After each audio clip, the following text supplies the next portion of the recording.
Hai teman-teman, kembali lagi di Way Journals. Hari ini kita di perjalanan Street Wisdom. Kebijaksanaan yang sering muncul justru di tengah obrolan santai di jalanan atau saat duduk bareng teman.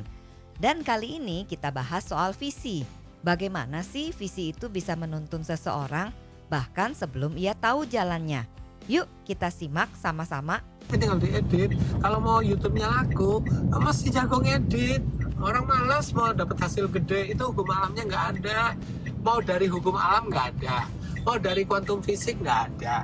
Ya, mau dari agama nggak ada. Mau ditilik dari sudut manapun nggak ada jawabnya. Ada nggak orang yang tanpa usaha sukses? Ada, tapi hukumnya tidak ada. Itu mesti jelas. Iya, jadi gini, misalnya ada orang ya, banyak banget idenya. Wah, idenya bagus-bagus gitu.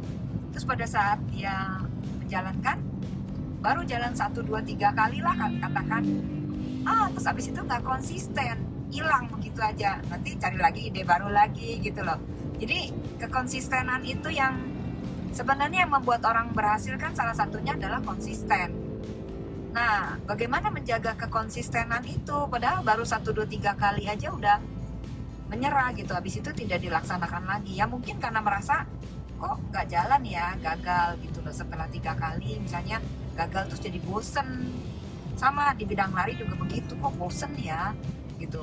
Di bidang bisnis juga begitu. Misalnya ngadain acara nih. Acara baru 3 kali, kok kayaknya yang datang dikit ya gitu. Jadi dia bosen. Cari lagi cara lain lagi, padahal belum tentu cara itu gagal gitu, hanya belum berhasil aja karena baru dilakukan sedikit. Aku tidak pernah menggarisbawahi konsisten. Yang aku garisbawahi adalah visi. Ketika visi orang itu benar-benar hebat, maka dia akan melakukannya dengan konsisten. Tapi bukan idenya. Ada ide yang harus dilakukan konsisten, ada ide yang harus diganti. Karena namanya ide itu ada yang benar, tepat, ada yang salah. Yang salah itu langsung diganti. Memang ada yang benar, pas dijalanin, terasa salah, terus dihentikan, padahal itu benar. Adalah. Jadi variabelnya itu banyak banget untuk kegagalan dan kesuksesan. Tapi yang kunci adalah visi. Itu sebabnya ketika seseorang yang visinya tepat, ya, kuat, ya, maka dia tuh cenderung sukses. Dia mau apa? Nah, banyak pebisnis di Indonesia, maksudnya pebisnis pemula di Indonesia atau kelas kecil, ya, itu tidak punya visi. Visinya cuma satu, mau kaya. Dan itu nggak cukup. Nggak cukup. Visi mau kaya itu bukan visi. Karena mau kaya itu gimana ya?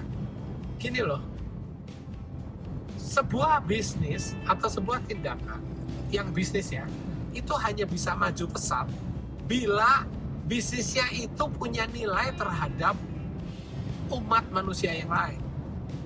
Harus punya nilai. Nilainya memang macam-macam, dari hal yang bagus sampai hal yang jelek, tapi punya value. Nah, kita bisa tahu lah, kalau dari hal yang bagus, maka ketahanan visinya akan jauh lebih hebat. Kalau di hal-hal yang jelek, ya, maka ketahanan visinya mudah sekali dihantam. Ya banyak dihantamnya, misalnya bisa pakai nilai-nilai masyarakat, atau misalnya pakai hukum yang melanggar hukum gitu. Jadi berbuatlah visi yang bagus-bagus gitu loh, yang bermanfaat positif untuk masyarakat. Nah, ketika visinya bagus ya, visinya bagus. Ya kalau contoh yang paling gampang Steve Jobs lah, dia pengen membuat perusahaan, membangun komputer itu biar bisa memudahkan kehidupan manusia, membantu, membuat everyday life itu banyak sekali yang bisa dibantu oleh barang yang namanya sejenis komputer itu. Dia juga sampai bikin yang kayak iPhone zaman kuno tapi tebel banget, kalau nggak salah namanya Newton atau apa itu, yang nggak laku, ya kan? Nah itu kan terus dihentikan, sama, nggak laku, terlalu gede, susah operasinya. Terus dulu masih layarnya itu touchscreen-nya masih pakai yang ditekan sedikit ya. Kalau sekarang kan sentuh ya. Kalau dulu ditekan sedikit susah gitu kan. Nah, jadi bukan konsistensinya, tapi visinya. Ketika visinya kuat, maka konsistensinya akan mengikuti kekuatan visi. Dia akan kayak gelombang air mengalir. Konsistensinya pas lagi punya ide ini nih, dia bisa nggak patah loh, nyobainnya berulang-ulang. Karena visi yang membuat itu tidak patah. Ternyata ini idenya jelek nih, dia buang, dia ganti yang lain gitu. Atau kadangkala, oh ya, aduh, kok gagal melulu ya, gagal melulu. Kemudian dia berhenti, terus kita bilangnya nggak konsisten. Tapi ketika visinya dia kuat, dia segera membalikan energi untuk mencoba lagi loh. Oh, berarti bukan, jadi kalau visinya kuat, dia masalah konsisten nggak konsisten itu bukan suatu hal yang positif atau negatif ya. Jadi visi itu yang menjaga dia untuk berlangsungnya tujuan dia gitu, tercapainya tujuan dia gitu loh. Masalah konsisten nggak konsisten itu masalah pelaksanaan di kehidupan sehari-harinya atau teknisnya begitu ya. Sekarang contohnya begini, Blackpool ya, yang juara 2 itu, dia visinya jelas sekali. Dia kan usianya sudah hampir 70. Dia bilang dia harus pernah masuk final di Blackpool. Dan dia seumur hidupnya bukan dancer loh. Dia baru belajar belakangan ini berapa tahun terakhir doang. Visinya jelas sekali, ya. Kemudian dia belajar di Indonesia, belajar tang. Ya di Indonesia juga banyak ya coach yang bagus ya. Ini kebenaran ketemu coachnya yang dia merasa nggak bener nih. Dia orang pinter, ini orang pinter banget, dia belajar dari banyak coach, maksudnya belajar kehidupan ya, dari banyak banget mentornya bagus-bagus gitu. Jadi dia bisa berasa, wah nggak bener nih, makanya dia ganti coach ya, Coach Michael ya namanya ya, cari deh itu di Australia, katanya top sekali. Nah baru dia lihat, ini bener nih coachnya. Nah ketika dia belajar sama coach yang salah itu, dia akan langsung tidak konsisten nih. Dia harus stop konsistensinya justru. Dia harus cari dulu coach yang bagus. Karena ketika dia di coach dengan salah, dia makin lama tambah ke jurang loh. Jadi kayak di lari ya, coachnya ini bukan yang bener gitu ya. Dia sok, misalnya ini coach-coachan gitu ya, sok ngerti doang. Oh lu mesti larinya begini ya, ada cedera. Coba tanya sama yang bener, sama coach yang bener yang lari. Bener nggak kalau latihannya ngaco-ngaco nih, sembarangan aja akan beresiko cedera nggak? Yang ada cedera. Nah berarti dia terus nggak latihan nih, karena dia masih kebingungan nih. Harusnya latihan bagaimana? Terus orang luar bilangnya begini, lu nggak konsistensi. Begitu? Enggak dong. Visinya yang menjaga dia. Visinya saya harus cari coach dulu. Nah itu ilustrasinya begitu.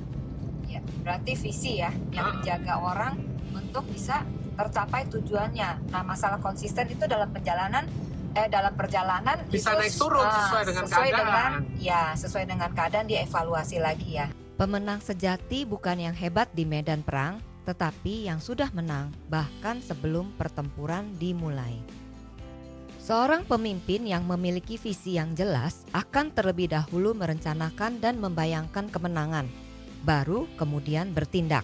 Sebaliknya, tanpa visi, seseorang bertindak dulu dan baru berharap hasil, sebuah pendekatan yang penuh risiko.